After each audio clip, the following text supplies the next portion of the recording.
My name is Emilly Simmers, and I never thought my husband could steal my freaking family business and disappear without a trace. He told me I'd never see it coming, but I was already building the trap that would end him. This isn't just about betrayal. It's about what happens when the person you trust most underestimates you. And when the moment came, I made sure the whole world could see him lose. I'm 3 rows from Gate 48B at San Diego International, a paper cup of coffee cooling in my hand. The voice over the intercom is steady, almost bored. Boarding will begin in 12 minutes for Flight 172 to Chicago. From here, I can see everything without looking like I'm watching. The glass in front of me throws back the whole scene: the gate, the jet bridge, the people shuffling through their routines. In that reflection, I've been tracking him since the moment he cleared security. Derek, my husband, the man who thinks he's about to vanish with what my family spent 3 generations building.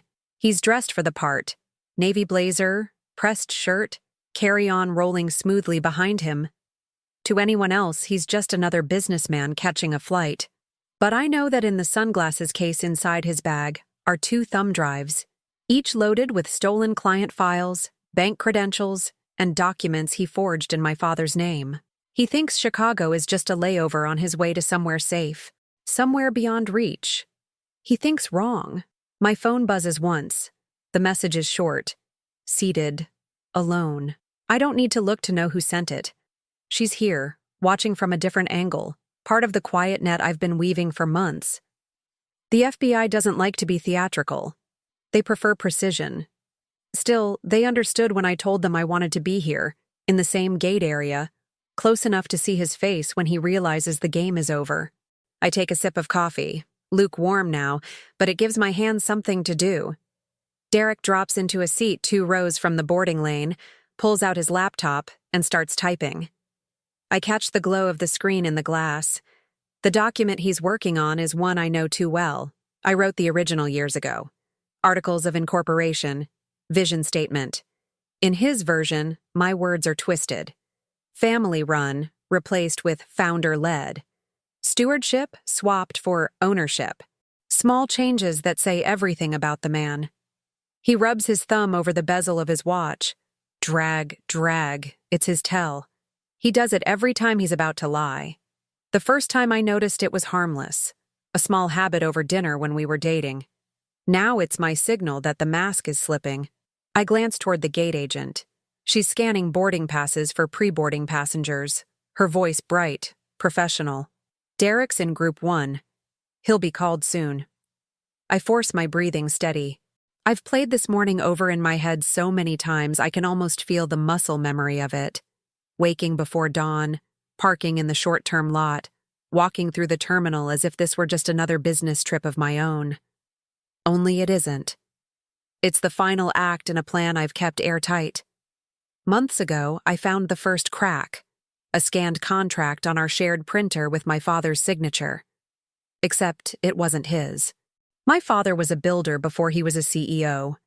His penmanship bore the weight of calloused hands. This signature was perfect in form, but wrong in pressure. Beautiful the way a counterfeit painting is beautiful. Pleasing at a glance, false in the bones. From there, the pieces began to connect. Supplier invoices routed through accounts Derek controlled. Consulting fees paid to shell companies. Data pulled from our servers late at night. Every question he'd ever asked about our contracts, bank access and file storage came back to me, sharper now, outlined in Betrayal. I made myself a rule: no drama without documentation. Every suspicion became a data point. Every lie got a timestamp. I built my case the way we build houses, from the foundation up, until it could stand on its own under the harshest inspection. The coffee is almost gone now, just a thin line at the bottom of the cup. I set it down beside me and slide my phone into my palm. No new messages yet. The timing has to be exact. If they move too soon, he'll lawyer up before he's even off the concourse. Too late, and he's in the air with the stolen data on a device small enough to swallow or smash. Derek shifts in his seat, glances toward the boarding lane, then checks his phone. I know what he's looking at. The fake email confirming his investment transfer will finalize upon arrival. It was crafted to mimic the sloppy corporate language he trusts, because it feels unpolished. He's always believed secrets are truer when they look messy. A woman with a stroller bumps his leg. He gives her the polite half-smile he uses when he's annoyed, but wants to appear gracious. Then he unzips his carry-on just enough to check the sunglasses case. The corner of the plastic evidence bag inside flashes for a second before he zips it closed again. My heart doesn't race. Not anymore. I burned that out of myself weeks ago. Now there's only the steady beat of steps falling into place. The gate agent calls Group 1. Derek stands, straightens his blazer, and slings the carry-on strap over his shoulder. That's when he sees me. It's almost anticlimactic at first. Just a glance that lingers half a second too long. Then his brow furrows, and I watch recognition slide into place. He stops mid-step. His grip on the bag tightens. The thumb freezes on the watch. His eyes flicker, calculating. He knows he can't ignore me, but he also doesn't know what I'm doing here. Not yet. I hold his gaze, expression calm, deliberate. I want him to feel like I've been sitting here all along, waiting for him to walk into this moment. For a heartbeat, the terminal feels quieter, the space between us sharper. My phone buzzes again in my hand. One word. Now. Before the gate, before the forged signature and the FBI, my life was predictable in the best way. San Diego's mornings have this easy kind of permanence. I'd wake to lights spilling over the bay, the smell of salt water drifting in through the balcony door. My condo sat just high enough to catch the shimmer of sails cutting through the harbor, a view my father called earned. He had built Simmers Design and Build from nothing but stubbornness and calloused hands, taking over from his own father. When I stepped in as CEO at 31, I inherited more than a business. I inherited a reputation. We were the company you called when you wanted the impossible built, and you wanted it to last longer than you would. My father made that clear on my first day. You protect the name, or you give it back. My days followed a rhythm that felt like breathing. Coffee on the kitchen island at 6:30, scanning emails while the city stretched awake. By 9, I was in the office, a converted warehouse with glass walls, clean lines, and the smell of sawdust clinging to the air no matter how often we cleaned. Mornings were site checks and blueprint reviews. Afternoons were client meetings and contract negotiations.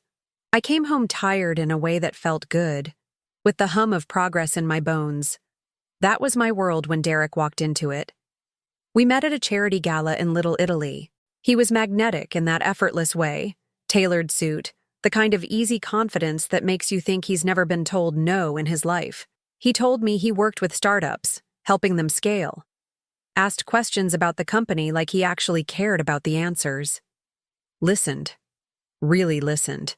I didn't know it then, but that was the first hook. 6 months later, we were engaged. People said it was fast, but I told myself we were just lucky. He seemed proud of my success, never shrinking when people introduced me as the boss.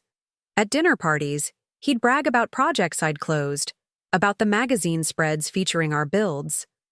Power couples build empires, he'd say, clinking his glass against mine. And I believed he meant ours. Our lives meshed easily. He worked from home most mornings, tapping away at his laptop while CNBC droned in the background. Sometimes he'd take calls on the balcony, pacing, speaking in the kind of jargon meant to sound important, but vague.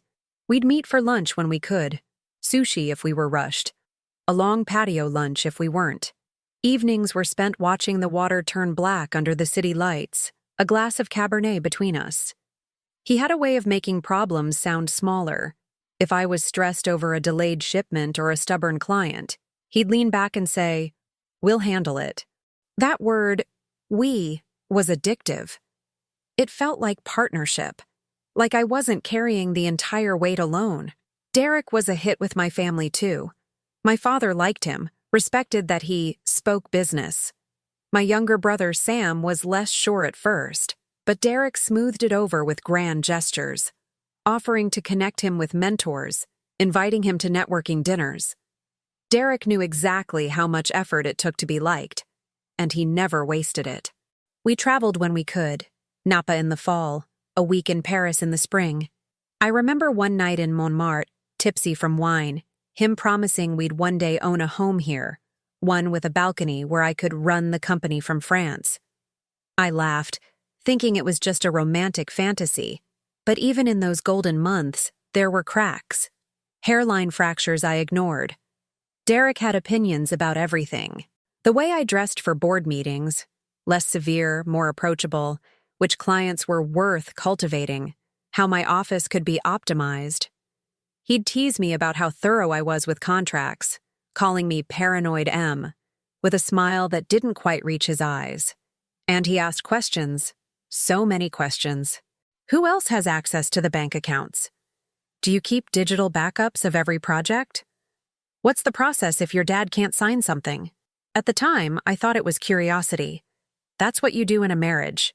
You share details. The red flag came on a Wednesday night in early spring. I'd just finished reviewing our quarterly projections and noticed a small discrepancy in a supplier invoice. A few $100s. Not huge, but wrong. Over dinner, I mentioned it to Derek, more as an anecdote than a concern. He set down his fork and asked, "Do you really go through every invoice yourself?" "Of course," I said. "It's my name on the checks." He smiled, a slow, knowing curve of his mouth. "Because time is leverage, Em. You could be landing bigger contracts instead of counting pennies. Let someone else handle the small stuff. In construction, the small stuff is how you lose your shirt," I told him. He didn't argue, but he didn't let it go either. Over the next few weeks, it became a refrain. That I should delegate more. That my hands-on style was outdated. That I should focus on vision and let others manage the details. At the time, I thought it was his entrepreneurial brain talking, that he was trying to help. Now I know better. That was the night the clock started ticking. I just didn't hear it. The first crack came on a Tuesday morning, though I didn't see it for what it was until much later. I was in the office early, alone except for the faint hum of the HVAC and the smell of coffee from the break room. My desk was stacked with supplier contracts, one of which had a sticky note in handwriting I didn't recognize. "Need this signed today. Urgent."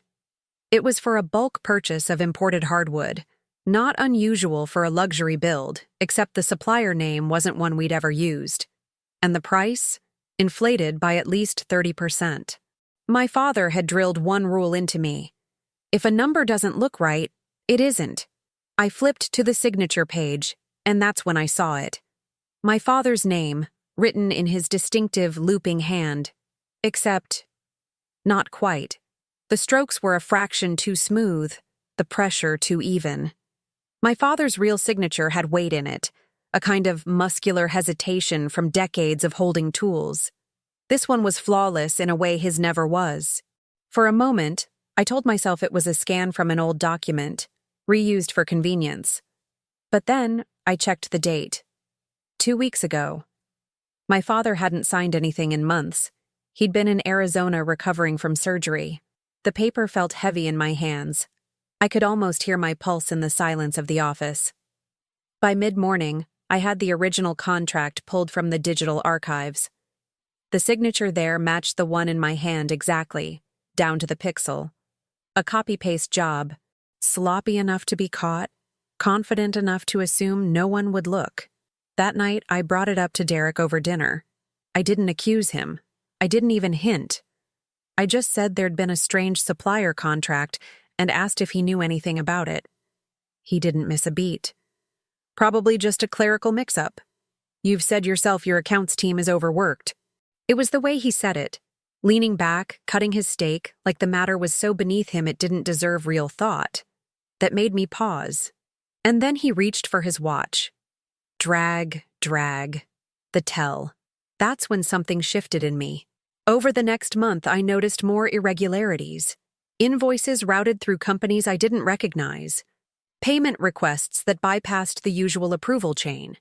Small amounts at first, 5,000 here, 8,000 there, but adding up, and always with paperwork that looked almost perfect. I didn't say anything. Not yet. Instead, I started keeping a separate log. Every anomaly, every unexplained vendor. Every time Derek asked another one of his innocent questions about how we stored project files or who could authorize wire transfers, I became a ghost in my own life, smiling at client dinners, laughing at his jokes, all while cataloging each breadcrumb. Then came the night I stopped doubting. I'd stayed late at the office, catching up on quarterly reports. Derek texted to say he was going to work from a cafe downtown, claimed he needed a change of scenery. But when I left the office around 9, I saw his car parked 2 blocks away, outside our secure storage facility. The facility was where we kept paper archives of every major project, blueprints, permits, client contracts, along with backups of sensitive digital data. It was under 24-hour surveillance, and only 3 people had keys: me, my father, and our head of operations. I parked in the shadows across the street and watched him walk out, locking the door behind him, a slim manila folder under his arm. He didn't see me. I didn't confront him. Not there. Not then. Instead, I called our security manager, a former Marine named Alvarez, and asked him to pull the footage from that night. The next day, Alvarez slid a USB drive across my desk. "Thought you'd want to see this yourself," he said. I waited until I was alone to watch. The footage showed Derek letting himself in at 8:14 p.m., using a key I'd never given him. He went straight to the archive room, opened a specific cabinet, and flipped through files with practiced hands, like he already knew exactly what he was looking for. At 8:32, he left with that same manila folder. I paused the video, staring at the still image of him walking toward the door. Calm, focused. No rush, no guilt in his body language. That was the moment I understood. This wasn't opportunistic. This wasn't a man making a desperate grab. This was planned. Over the next week, I followed the trail the way a contractor follows a blueprint. The vendor discrepancies linked to shell companies. The shell companies traced back to a mailbox rental service in La Jolla. The payments funneled into an account in Derek's name, under the guise of consulting fees and partnership revenue. And then, the real hit, a series of internal client lists, high-value projects with exact budgets and design specs, downloaded from our server in the middle of the night. The login used? Mine. Except I hadn't been near a computer at those times. It was identity theft. Not in the credit card sense, but in something far worse. The theft of my authority. I remember sitting in my office one Friday evening, the city going gold outside the window, staring at the spreadsheet of every transaction he'd touched. My hands were steady, but my chest felt hollow. This man, who had toasted my wins, who had looked my father in the eye and called him sir, was dismantling my family's business piece by piece, with my own signature as the crowbar. I thought about confronting him, about demanding the truth, but I knew what would happen. He'd deny, deflect, gaslight. Maybe even make me doubt myself. He was good at that, planting just enough doubt to make you feel paranoid. No. If I came at him without proof, I'd lose. So I kept smiling. I kept letting him believe he was winning. The breaking point came 2 weeks later. I was in the office on a Saturday, finalizing a bid for a major beachfront property. It was the kind of project that could define the next decade for our company. My phone buzzed with an email notification. It was from a contact at the county registrar's office, someone I'd worked with for years. She was forwarding me a copy of a deed transfer request. At the top, the name of the property, our company's flagship development site. At the bottom, Derek's signature. And mine. The problem was, I hadn't signed it. The request would have transferred ownership of the land from Simmers Design and Build to a newly formed LLC, one of his shell companies. It was clean, airtight, and had been scheduled to process the following Monday. I stared at the screen, my pulse pounding so hard it blurred the edges of my vision. This wasn't just theft. This was an attempt to gut the company in one move, to take the land, the contracts, the future, all of it, and leave me holding an empty shell. And he'd done it with the same calm precision he used to slice steak. I called the registrar immediately, flagged the document as fraudulent, and requested a hold. She agreed, but warned me it wouldn't last long without a formal investigation. When I hung up, I just sat there for a while. The office was silent except for the low hum of the air conditioning. Outside, the bay was calm, glittering under the afternoon sun. That's when it hit me. The grief, the betrayal, the rage. They all landed at once, like a weight I couldn't shift. I thought about my grandfather's calloused hands, my father's long nights at the drafting table, my own years of pushing through every obstacle to keep the company alive. And I thought about Derek, smiling across the table, telling me we'll handle it. No, I would handle it. I didn't just want him stopped. I wanted him dismantled. I wanted him to feel the floor vanish under his feet, to watch every advantage he thought he had collapse in on him. This wasn't going to be a confrontation. It was going to be an execution, slow, deliberate, and undeniable. That was the night I decided. Derek wouldn't just lose the company, he'd lose everything. The Monday after I stopped the deed transfer, I woke up before sunrise. Not because I couldn't sleep. I had slept deeply for the first time in weeks. It was the kind of sleep that comes after you decide you're done being prey. I made coffee, stood on the balcony, and watched the first light bleed into the harbor. The air was cool and damp, the city still quiet. My phone buzzed on the counter, a message from Derek. Running late. Don't wait for me to have breakfast. I almost laughed. He still thought he was running the game. At the office, I was all business. My staff didn't notice anything different. If anything, I seemed calmer.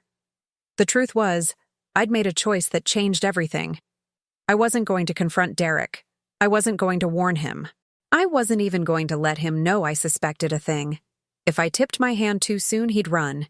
And if he ran, I'd never get back what he'd already stolen, or stop him from trying again. That afternoon, we met for lunch at one of our usual spots, a rooftop place with views of the bay.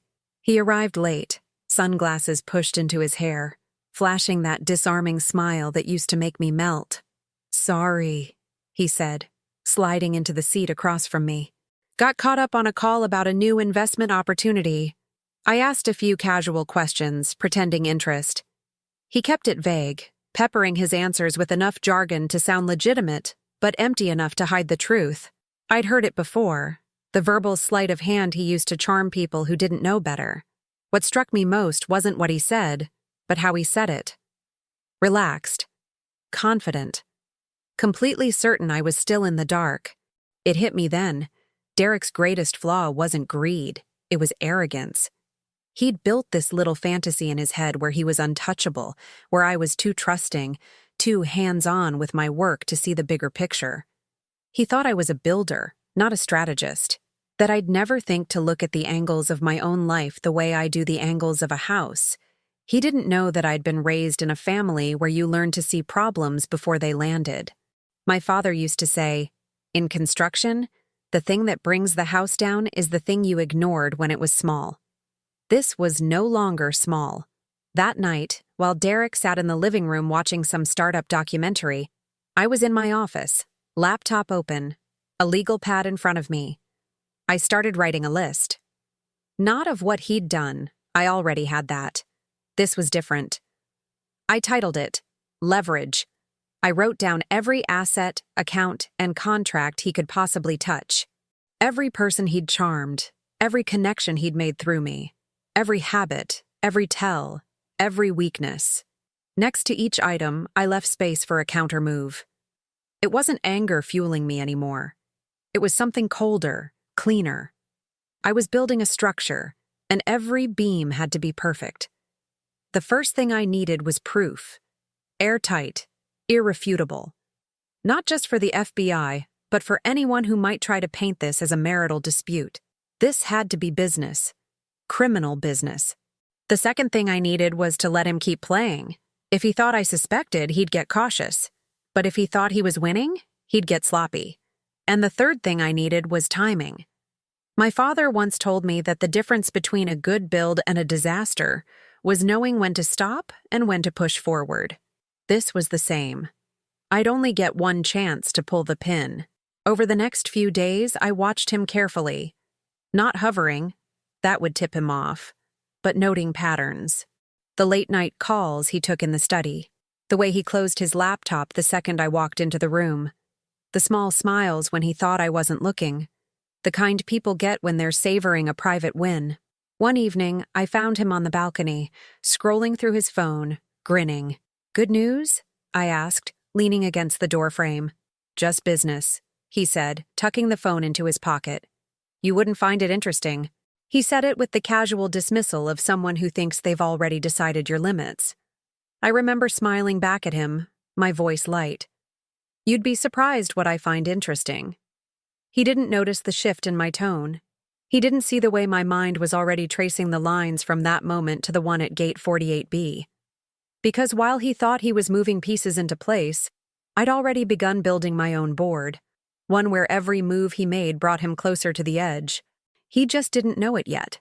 The first days after I made the decision were intoxicating, not because I had everything figured out, but because I'd stopped feeling powerless. I started by doing what I do best, building from the ground up. My legal pad of leverage points became my blueprint. Each item got its own page. I wanted to know every single way Derek could be cornered, and every single way he might try to wriggle free. My first instinct was to hire a private investigator. I even met one, a gruff man named Harlan with a jaw like a brick wall and eyes that scanned every corner of the coffee shop before sitting down. He listened to my story, tapped his pen on the table, and said, "Lady, this is already big enough for the feds." But that was the problem. If I went to the FBI too soon, Derek would be tipped off the moment they started sniffing around. And if he bolted before I was ready, everything he'd stolen might disappear with him. So I shelved Harlan's number and kept looking. I started small. I had Alvarez, our security manager, quietly duplicate the storage facility keys and log the times Derek had entered. He raised an eyebrow when I told him it was for insurance purposes.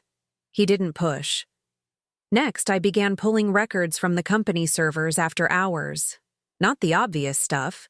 Derek was smart enough to cover his tracks there. But the metadata, dates, times, login patterns. If a file was downloaded at 3:14 a.m., and I wanted to know whose credentials were used and from what IP address. The first time I caught his login being used at 2:47 a.m., I almost confronted him right then. But I forced myself to breathe, to wait. This was the first aha moment. Knowing the data trail existed, and that it could be tied to him without question. The second aha came a week later, over drinks with my old college roommate Vanessa, now a corporate attorney. I didn't give her Derek's name, just a hypothetical about a business partner forging signatures and funneling assets. She leaned back, swirled her wine, and said, "If you can tie it to interstate wire fraud, it's federal. No local DA, no handshakes, it's prison time. Wire fraud." I went home that night and combed through every transaction Derek had touched in the last year. I found 3 that crossed state lines. The next challenge was access. I didn't want to break into his devices. Too risky if he noticed something missing or altered. Instead, I started watching. Derek was careless with his laptop at home, often leaving it open when he stepped away to answer the door or grab a drink. I learned his password one night when he logged in during a movie. Muscle memory had him typing without shielding the keys. 4 digits, insultingly simple.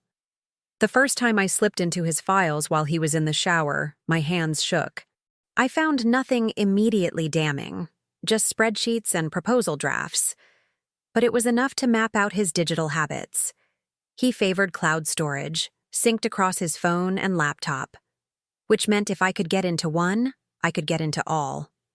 There were false starts. One night I stayed up until 3 a.m. trying to crack the encryption on a zipped folder labeled Q4 Strategy. Turned out to be a list of luxury hotels he wanted to visit. Another time, I intercepted what I thought was a contract for one of his shell companies. It was a menu from a catering service. But each dead end made me sharper, more patient. I wasn't just collecting proof anymore. I was studying him the way you study an enemy in a chess match. Meanwhile, Derek's life rolled on. He hosted friends on our balcony, clinking glasses, telling them about big opportunities on the horizon. He took meetings at high-end coffee shops, came home smelling like expensive cologne, humming under his breath. He even bought me a new watch, just because, sliding it onto my wrist with that infuriating smile, as if he were rewarding a pet. It was perfect. The more convinced he was that I suspected nothing, the sloppier he got. I began assembling allies. Alvarez agreed to quietly flag any unusual access to our archives. Vanessa connected me, off the record, with a contact in the local FBI field office, someone in the Financial Crimes Division. We spoke once, cautiously, in the back corner of a quiet bar. He told me exactly what I'd need for a clean case: timestamps, transaction records, evidence of intent. Once you're ready, he said, don't wait. The second he's tipped off, he'll try to move the money offshore. You want him caught in the act. I started staging that act.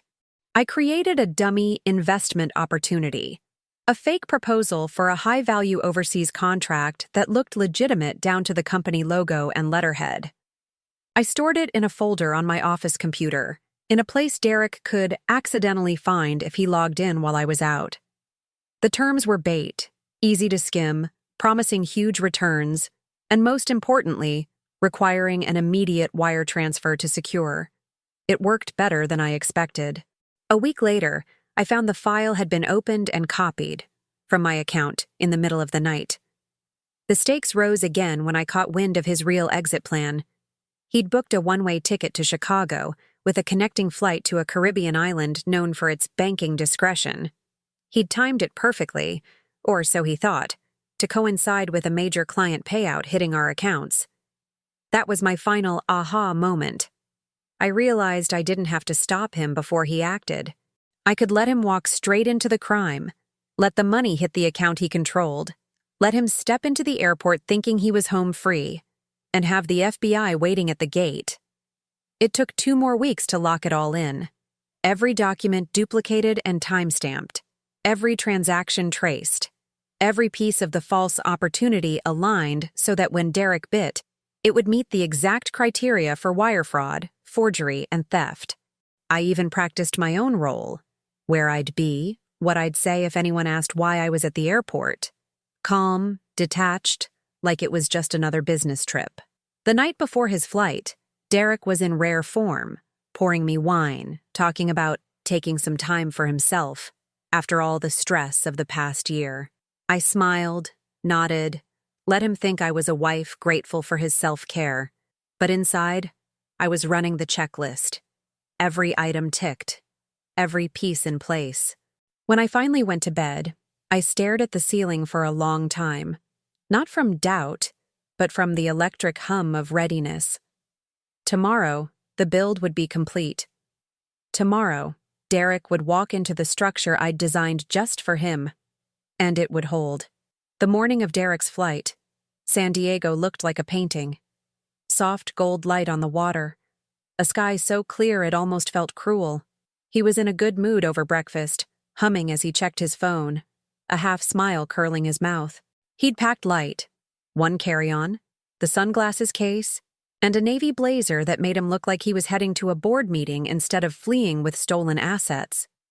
"You'll be fine while I'm gone?" he asked, sliding his coffee cup into the sink. "I'll manage," I said, keeping my tone neutral. He kissed my cheek, grabbed his bag, and left. I waited exactly 7 minutes before picking up my own keys. By the time I parked in the short-term lot, Derek was already inside the terminal. My contact in the FBI had sent me a 1-word text earlier. Confirmed. Everything was in place. The agents, the warrants, the timing. I walked through the terminal like I had nowhere particular to be. The scent of burnt espresso and airplane fuel hung in the air. I found my spot 3 rows from gate 48B, not too close, not too far, with a clean diagonal view of the boarding lane and the glass reflection. The first time I saw him that morning, he was at the counter buying a bottle of water. He moved like a man with a schedule to keep, a man who believed every step was his own idea. He didn't see me. My phone buzzed. Seated. Alone. I didn't look at the message too long. just enough to let the confirmation settle. The agents were already in place, blended in, watching. Derek sat 2 rows from the boarding lane, pulled out his laptop and started typing. I could see the glow of the screen in the reflection. He was reviewing the investment opportunity I'd planted. I watched him check the wire transfer confirmation in his email, the one the FBI had been tracking since the second he hit send. Drag, his thumb on the watch bezel. The boarding announcement for Group 1 came over the PA. Derek stood, adjusted his blazer, and slung the bag over his shoulder. That's when his eyes caught mine in the glass.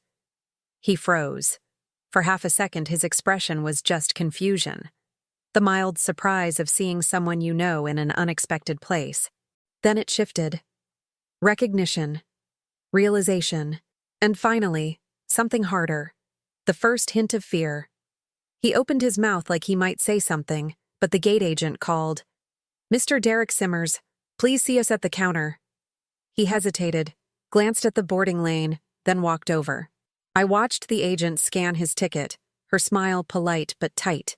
"Sir, could you step over here for just a moment?" From the corner of my eye, I saw movement. 2 men in plain clothes, one approaching from the seating area, the other from the service corridor. The moment they flanked him, Derek knew. "Sir, we need you to come with us," one said, showing his badge just long enough for the people nearby to see. Derek's voice was low but urgent. "There's been a mistake." "There's no mistake," the second agent said. "We have a federal warrant. You're under arrest for wire fraud, identity theft, and forgery." Passengers began to turn. Phones came out. A murmur rolled through the gate area. What the hell is this?" he demanded, scanning the crowd until he found me. I stood slowly, coffee cup in hand, and stepped into his line of sight. "You always told me to trust the system," I said, just loud enough for him to hear. His face hardened, but I caught the flicker of panic in his eyes. The agents took his carry-on, unzipped it, and pulled out the sunglasses case. Inside, sealed in a clear evidence bag, were the 2 thumb drives. One agent held them up. "These match files taken from Simmers Design and Build secured servers." "That's my company," Derek snapped. "I have every right." "Not according to this," the agent cut in, holding up a copy of the prenup. My prenup. The one Derek had never read to the end, the one that made it explicitly clear he had no ownership, no claim, and no authority. Signed by him, witnessed, notarized. The crowd was watching openly now. A kid in a hoodie muttered, "Damn, she got him," earning a snort from his friend. Derek tried again. "We can sort this out privately." One of the agents read from the arrest report. "Funds transferred to an account under the name DS Consulting LLC, registered to you, routed through the Cayman Islands, originating from a fraudulent contract you created using your wife's forged signature." There it was. Undeniable, public, and final. I could have walked away then. Let them drag him out with nothing more. But I'd promised myself one last blow. "Agent," I said, stepping closer. "You might also want this." I handed over a slim envelope I'd been carrying all morning. Inside were printouts of the offshore account statements, complete with the deposit timestamps from the investment he'd just bitten into, the same ones the FBI had traced. Derek's eyes widened. "You set me up." "No," I said, voice calm. "You set yourself up. I just built the stage." The agents didn't give him a chance to reply. They cuffed him right there in front of everyone, the metallic click echoing louder than the boarding announcements. A woman at the gate pulled out her phone to record. Derek tried to turn away from the cameras, but there was no hiding now. As they led him toward the service corridor, he looked back over his shoulder. "You'll regret this, Em." I held his gaze. "You already do." The final blow landed in the jet bridge. One of the agents stopped him, reached into his blazer, and pulled out his phone. "Sir, this device contains the full email chain for the transaction, including the part where you instruct the recipient to make sure M never sees this." "That's obstruction too." Derek went still. His shoulders dropped. his face drained of color. He knew that with those words on record, there was no plea deal in the world that could save him. And just like that, he was gone. Swallowed into the back corridors of the airport, flanked by the agents, his blazer rumpled, his watch still on his wrist but utterly useless now. I stayed in my seat until the crowd began to disperse, until the whispers faded back into the usual airport hum. Then I finished my coffee, tossed the cup, and walked toward the exit. The plan was done. The build was complete. And Derek Simmers had no way back. The thing about airports is that once someone's taken through the service corridors, they may as well have vanished. One moment, they're part of the crowd. The next, they're gone into a maze of locked doors and security zones you'll never see. By the time I reached my car in the short-term lot, Derek was already out of my hands. The FBI had him. The warrants were served. The wire transfer trail, the forged signatures, the prenup clause, all of it was in motion now. I thought I'd feel euphoric, but as I pulled out of the lot, what I felt was a kind of cold clarity. The build was over. The structure stood. 3 days later, it hit the news. Local businessman arrested in federal wire fraud case. The headline ran with a photo of Derek in the airport, mid-stride between two agents, cuffs glinting against his blazer sleeve. The footage had gone viral. Someone at the gate had uploaded it within hours. The caption under one repost read, "She got him at the gate. Respect." Calls and texts poured in, some from colleagues who claimed they never liked him anyway. Others from people I barely knew, suddenly eager to share concerns they'd had about him for years. My father called me from Arizona, his voice steady. "You protected the name," he said. "That's what matters." Meanwhile, Derek's life unraveled in public view. The FBI press release detailed the charges: wire fraud, identity theft, forgery, obstruction. Each carried years of potential prison time. His bail hearing didn't go well. The judge called him a high-flight risk with offshore resources. He was denied release. The accounts tied to him were frozen. The shell companies dissolved. The investments he'd been bragging about at dinners were exposed as fronts. Every professional contact who once took his calls was now running from him like the ground under his feet had opened. I stayed quiet through all of it. No interviews, no statements beyond what the investigators needed. Let people wonder. Let them guess how much I knew, when I knew it. And yet, there was one piece of unfinished business. On the Friday before Derek's arraignment, I visited the downtown federal building. My contact from the FBI met me in the lobby and walked me through security. We sat in a plain conference room, the kind with acoustic ceiling tiles and humming fluorescent lights. "We'll get a conviction," he said. "The evidence is solid. You won't have to testify unless you want to." "I'll testify," I said. "If it comes to that." He nodded. "There's something else you should see."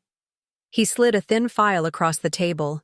Inside were copies of emails pulled from Derek's laptop, messages to a contact in the Cayman Islands. The subject line on one read, "Final transfer plan." Buried halfway through the chain was a paragraph that made me go still. Derek had written, "Once the deal closes, I'm moving everything into the trust. She can't touch a cent. By the time she realizes, I'll be gone." "The trust," I said quietly. "Yep, offshore." "But it never got funded," the agent said. "We intercepted before the transfer." I tapped the folder with my finger. "Do you know whose name that trust is in?" He raised an eyebrow. "His?" I smiled, small and sharp. "No, mine." That had been my quiet insurance policy. Months earlier, I'd registered a dormant trust in both our names, tied to an address only I controlled. If he ever tried to move assets into it, they'd be mine the second they hit. He'd done the rest for me by listing it as the final destination. The agent leaned back, shaking his head. "You're colder than most people we deal with. Builders know where to put the load-bearing walls," I said. The trust funds were released to me within a week. It wasn't everything he'd stolen, but it was enough to repair the damage, cover legal fees, and lock down the company's future. I didn't go to his arraignment. I didn't need to. I'd already seen the only moment I cared about, Derek realizing at the gate that he'd lost. But 2 months later, I did attend the sentencing hearing. The courtroom was packed. Derek walked in wearing a county jumpsuit, thinner now, the confident slouch gone. His lawyer made a long, desperate plea for leniency. Derek didn't look at me once. The judge sentenced him to 12 years in federal prison, no parole for at least 8. As the guards moved to take him away, he finally glanced over. It wasn't anger in his eyes.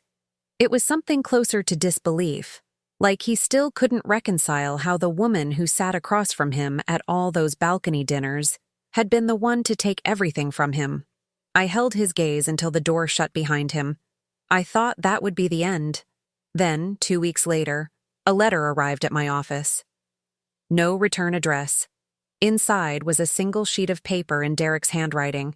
It read, "You didn't get it all. There was nothing else. No threat, no explanation.